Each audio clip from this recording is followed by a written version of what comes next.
Oke, dua kabar gacor.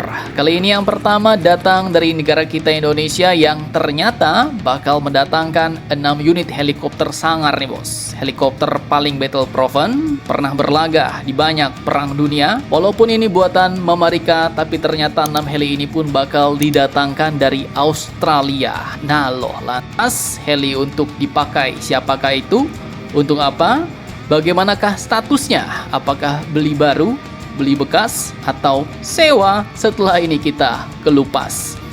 Kemudian kabar kedua, arena bawah laut kawasan kita kini sepertinya bakal semakin lebih ramai lagi nih bos. Tak main-main, tetangga kita pun kini bakal mempercepat pengembangan senjata bawah lautnya bersama aliansi Sangarnya. Nah lo, lantas senjata apakah itu di bawah laut? Tetangga mana? Siapakah targetnya? Penasaran beritanya? Cus, Markibas. Mari kita bahas berita lengkapnya satu per satu bosku.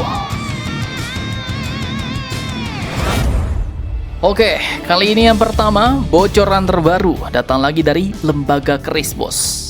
Jadi dalam postingan yang dibagikan baru-baru ini, berdasarkan tabel laporan resmi untuk pelaporan International Armed Trade Treaty atau ATT tahun kalender 2025, di mana laporan tersebut terlihat diteken pada tanggal 28 Mei 2026 kemarin oleh Darren Hansen dari Department of Foreign Affairs and Trade Australia bos. Nah, jadi baru-baru ini ditekennya. Dan yang cukup greget, dalam laporan itu terdapat satu data yang cukup bikin dahi kita mengkerut bos.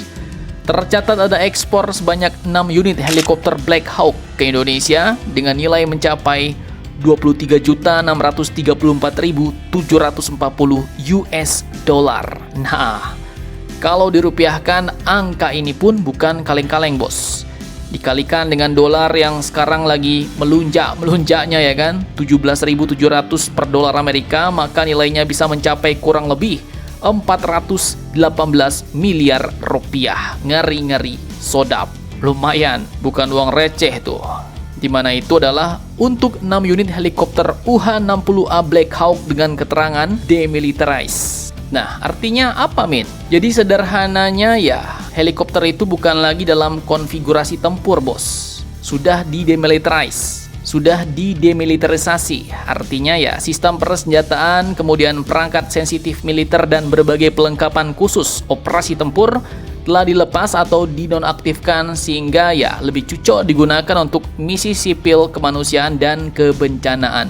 Artinya jelas, Black Hawk itu adalah helikopter bekas pakai Australia yang sudah dipretelin senjata-senjata dan radar-radar atau perangkat-perangkat sensitif militernya bos. Kemudian, pertanyaan lagi, 6 biji itu apa dibeli, Min? Atau biji mana? Untuk siapa? Ya kan? Nah, jadi berdasarkan informasi yang dibagi oleh lembaga keris, paket tersebut disebut berstatus sewa. Jadi disewa bos dan diperuntukkan bagi BNPB Indonesia alias Badan Nasional Penanggulangan Bencana. Nah, pertanyaannya sekarang, mengapa BNPB membutuhkan helikopter Black Hawk? Apa sebenarnya kelebihan UH-60A Black Hawk dibanding helikopter lain yang selama ini digunakan? Penasaran? Simak videonya sampai habis bos. Oke, jadi kalau mendengar nama Black Hawk, mungkin sebagian besar orang langsung membayangkan pasukan elit, operasi militer, atau film perang Hollywood ya kan, Black Hawk Down. Nah, dan memang itu nggak salah bos. UH-60 Black Hawk adalah salah satu helikopter yang paling sukses yang pernah dibuat oleh Sikorsky Aircraft Mamarika. Varian UH-60A sendiri merupakan generasi awal Black Hawk yang mulai digunakan sejak akhir 1970-an silam dan memang telah membuktikan kemampuannya di berbagai medan operasi dunia. Heli ini mampu terbang dengan kecepatan mendekati 295 km per jam.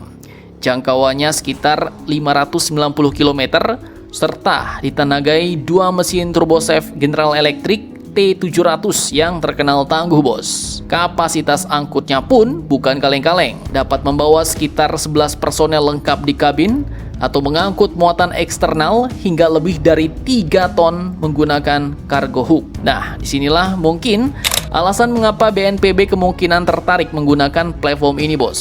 Seperti yang kalian tahu ya, negara kita inilah negara kepulauan yang rawan bencana, gempa bumi, banjir, letusan gunung api, longsor, hingga kebakaran hutan.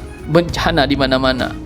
Dalam situasi seperti itu yang dibutuhkan jelas bukan helikopter mewah, bukan helikopter VIP, melainkan adalah truk terbang yang kuat, tangguh, cepat, dan jelas harus sanggup masuk ke daerah-daerah terpencil.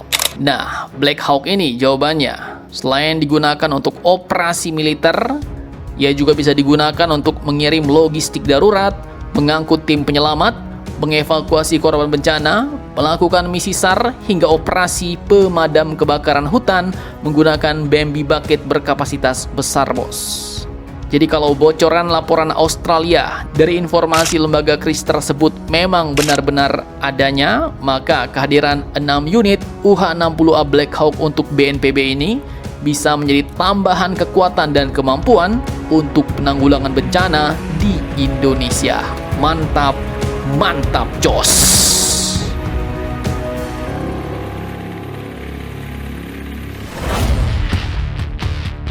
Oke, lanjut. Jadi di ajang bergengsi Shangri-La Dialog di Singapura akhir Mei 2026 kemarin, Menhan Mamarika Pete Hegseth mengumumkan bahwa Pakta Pertahanan AUKUS yang beranggotakan Mamarika, Inggris, dan tetangga kita Australia bakal mempercepat pengembangan senjata drone bawah laut tanpa awak atau Unmanned Underwater Vehicle UUV, bos.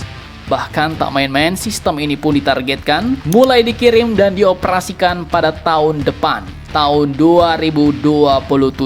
Nah lo, pertanyaannya, untuk apa senjata ini dibuat, Min? Berdasarkan sumber berita berikut, jawabannya sederhana, yaitu untuk menguasai medan tempur yang selama ini jarang terlihat manusia, bos, yaitu dasar laut. Drone bawah laut ini dapat melakukan pengintaian, memburu kapal selam, menyerang kapal permukaan, mendeteksi ranjau laut, melakukan peperangan elektronik, hingga mengawasi kabel internet dan pipa energi yang menjadi urat nadi ekonomi dunia.